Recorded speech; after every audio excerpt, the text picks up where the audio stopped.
सुरेंद्र जी जवाब दीजिए, क्या प्रेम शुक्ला जी ने कुछ नहीं कहा? ये भी कह दिया आपके 100 खून में आप आज जीते हैं, लेकिन छुआ भी गए आपको, थोड़ी आतिशबाजी इन्होंने भी कर दी। नहीं प्रेम शुक्ला जी भारतीय जनता पार्टी के वरिष्ठ प्रवक्ता हैं, उनको अपनी बात कहने का पूरा हक है।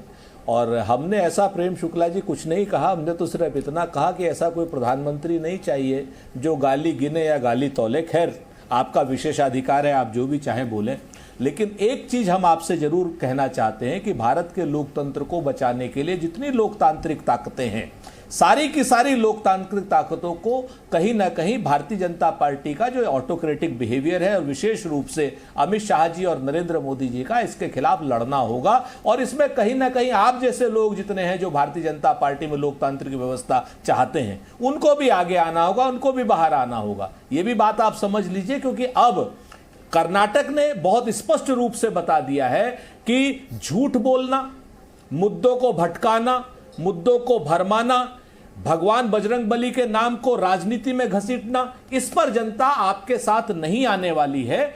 आपको रोजगार देने पड़ेंगे, महंगाई खत्म करनी पड़ेगी, अग्निवीर जैसी योजनाएं वापस लेनी पड़ेंगी, चीन के साथ लाल आंखें दिखा करके कड़ा मुकाबला करना पड़ेगा। और ये सारे की सारी चीजें जब अगर आप नहीं करेंगे तो निश्चित तौर पर जानिए जनता अपना अभिमत बना चुकी है। जैसे कर्नाटक में जनता ने अपना अभिमत बनाया, तमाम चीजें 10 दिन में प्रधानमंत्री जी ने दिल्ली से फूल से लेकर के शूल तक और जितने रोड शो अपना प्रधानमंत्री जी कर सकते थे सारे किए। मणिपुर जल रहा था, लेकिन मणिपुर पर कोई काम नहीं किया प्रधानमंत्री जी ने। यह भी अपने आप में सच है कि जैसे एक पुरानी कहावत थी कि रोम जल रहा था, नीरो बंसी बजा रहे थे, तो यहां मणिपुर जल रहा था। प्रधानमंत्री जी अपनी चुनावी सभाएं कर रहे थे, चुनावी सभाएं ज्यादा इंपॉर्टेंट थी शायद प्रधानमंत्री जी के लिए। तो यह बात भी देश याद रखेगा, याद रखेगा देश इन बातों को कि जब पुलवामा का अटैक हो रहा था तो प्रधानमंत्री जी कहीं ना कहीं फोटो शूट बेयर गिल्स के साथ करा रहे थे, वो वहां जिम कॉर्बेट में। तो ये सारी चीजें याद रखेंगे तो हमारा तो लोकतांत्रिक ताकतों से आह्वान है कि आइए यहां पर नेता चुनिए, अभिनेता मत चुनिए। ये इस वक्त की जो सबसे नीड ऑफ द आवर है वो नेता चुनने की, अभिनेता चुनने की नहीं। और सब दलों में अच्छे नेता है, भाजपा में भी अच्छे नेता हम कह सकते हैं। ठीक है, भाजपा में भी अच्छे नेता है, तो कुछ ऐसे अच्छे नेता आएंगे क्या कांग्रेस के गेम में भाजपा से?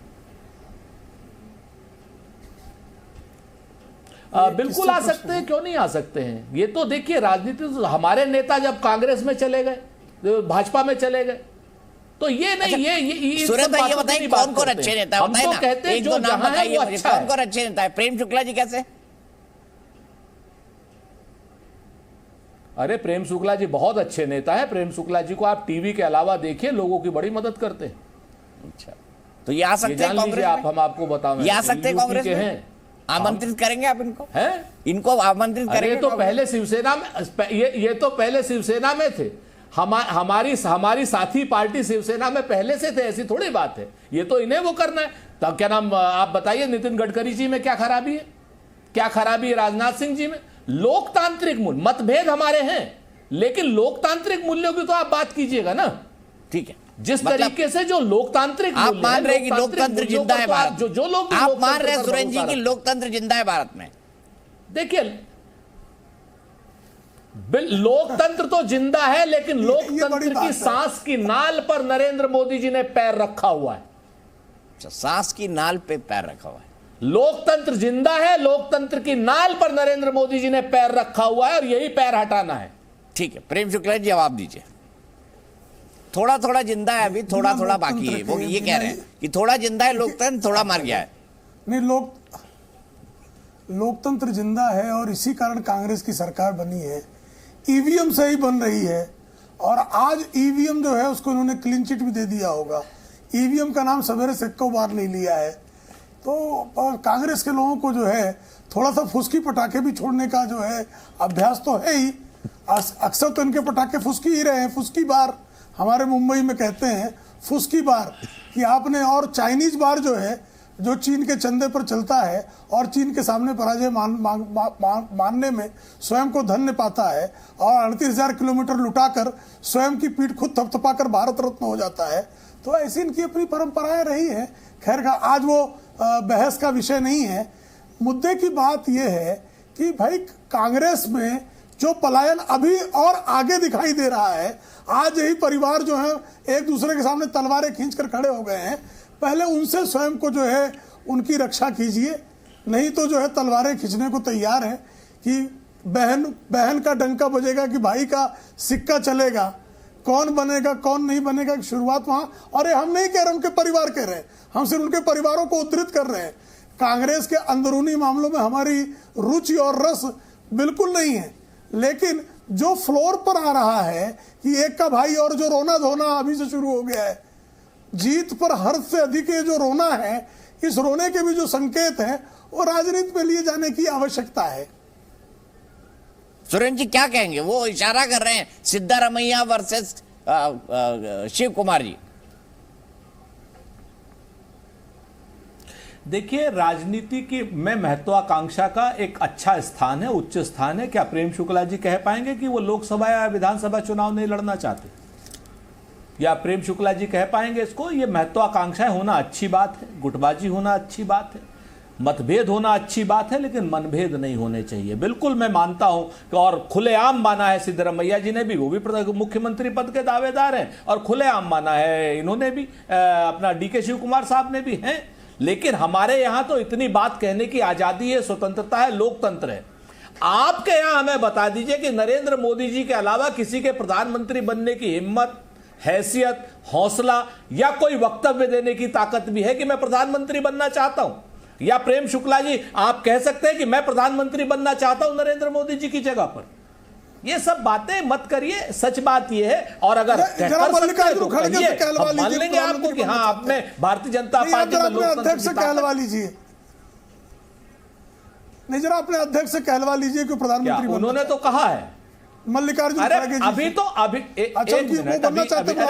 प्रेम भाई आज हमारा झगड़ा करने का कांग्रेस के प्रवक्ता ने घोषित किया, प्रधानमंत्री पद का प्रत्याशी मल्लिकार्जुन खड़गे घोषित, कर्नाटक से प्रधानमंत्री होगा। ये अच्छी हेडिंग है। बिल्कुल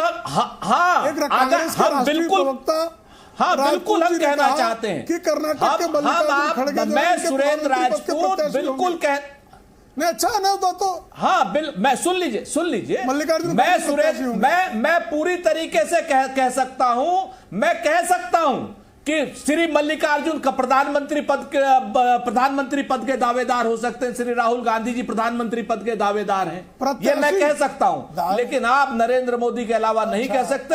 हिम्मत हो तो कह लीजिए, कहिए आप, अगर है हिम्मत तो कहिए कि नरेंद्र मोदी की जगह आप प्रधानमंत्री बनना चाहते हैं। हमारा नेता कोई पिद्दियों का नेता थोड़े, हमारा अरे भाई अब देखो, अगर बिलो द बेल्ट वार करोगे तो निश्चित तौर पर सुनोगे। ये इद्दी पिद्दी की बात छोड़ो, ये कुत्तागिरी छोड़ दो। आपके यहाँ इद्दी पिद्दी होता है, प्लीज व्यक्तिगत ना हो। अरे भाई मुद्दे पे बात करें, हमारी पार्टी ने नहीं बनाया, हमारे ऊपर आरोप लगाओगे, अपना आरोप जो करके पिद्दियों का प्रलाप, पिद्दियों का प्रलाप, पिद्दियों का प्रलाप। अच्छा, पूरी भाजपा का प्रलाप अच्छा, हैसियत नहीं है प्रधानमंत्री के सामने बोलने की। आप प्रलाप हो गए, देखिए हैसियत करते हो आप, यहाँ गाली देना आपका संस्कार से लेके ऊपर, मैंने कहा ना 100वीं गाली जल्दी आएगी, 100वीं गाली जल्दी आएगी दीपक जी। किसी की हिम्मत अब आपको 3-4 दिन में ही जो है 4-6 गाली आ सकती है। शिवकुमार साहब देखिए हैसियत, हिम्मत, ठीक है। और आप जान लीजिए ये जो पिद्दीगिरी वाली बात करते हो, अच्छा नहीं, अभी इतना चिढ़ क्यों जा रहे हैं भाई? अगर आपकी हिम्मत पिद्दियों को पिद्दी ना कहे तो क्या कहे भाई, इतना काहे परेशान है? कहिए आप पिद्दियों। मैं मूर्ख तो हूं नहीं ना, मैं राहुल गांधी थोड़े हूं, बहस का स्तर हो गया, मैं राहुल गांधी की तरह जो है मूर्खों का जो है नेता थोड़े हूं, ठीक है ना? अरे और क्या राहुल गांधी, हम अपनी योग्यता के अगर कोई सोने का चम्मच लेकर राहुल गांधी पैदा होता है तो प्रधानमंत्री पद के प्रत्याशी है, उसके लिए पार्टी तय करती है, पार्टी तय करती है। हमारा लोकतांत्रिक पद्धति है, वंशवाद थोड़ा है कि झोले में आ गया प्रधानमंत्री, जैसे कोख में आए प्रधानमंत्री, ऐसा नहीं होता जी। यही आपकी परंपरा है, यही आपकी परंपरा है। वंशवाद से कलशवाद तक आप पहुंचे हैं। निर्वंशे लोगों का क्या वंशवाद होगा जो शादियां नहीं करते हैं, कुछ के सिर्फ वंश ही होंगे, पता नहीं कहां छोड़ आते हैं।